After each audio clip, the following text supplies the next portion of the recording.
بسم الله الرحمن الرحيم রহমান রহিম আল্লাহ তাআলার নামে। سبح اسم ربك الأعلى হে নবী, তোমার মহান প্রতিপালকের নামে পবিত্রতা ও মহিমা ঘোষণা করো। الذي خلق فسوى যিনি সৃষ্টিকুলকে তৈরি করেছেন, তাকে সুবিন্যস্ত করেছেন। والذي قدر فهدى তিনি সব কিছুর পরিমাণ নির্ধারণ করে দিয়েছেন, অতঃপর তিনি সবাইকে তাদের পথ বাতলে দিয়েছেন।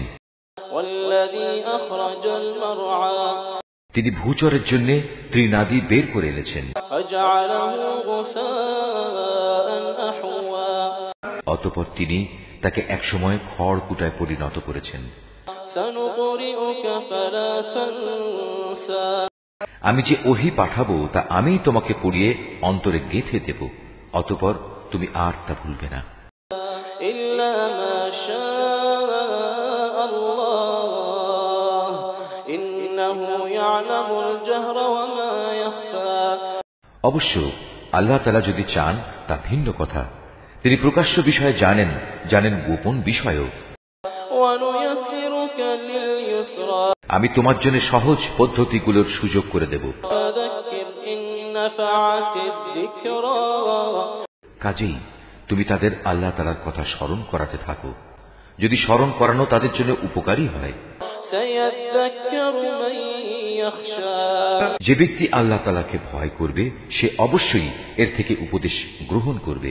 ويتجنبها الأشقى আর যে পাপী ব্যক্তি সে তা এড়িয়ে যাবে। الذي يصلى النار الكبرى অচিরেই সে বিশালকায় আগুনে গিয়ে পড়বে। ثم لا يموت فيها ولا يحيا সেখানে সে মরবে না, আবার সে বাঁচবেও না। قد أفلح من تزكى যে ব্যক্তি হেদায়েতের আলোকে নিজের জীবন পরিশুদ্ধ করে নিয়েছে সে অবশ্যই সফল কাম হয়েছে।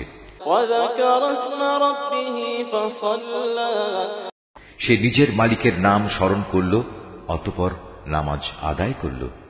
بل تؤثرون الحياة الدنيا তোমরা তো হামেশাই দুনিয়া জীবনকে আখিরাতের উপর প্রাধান্য দিয়ে এসেছো, والآخرة خير وأبقى অথচ আখিরাতের জীবনই হচ্ছে স্থায়ী ও উৎকৃষ্ট।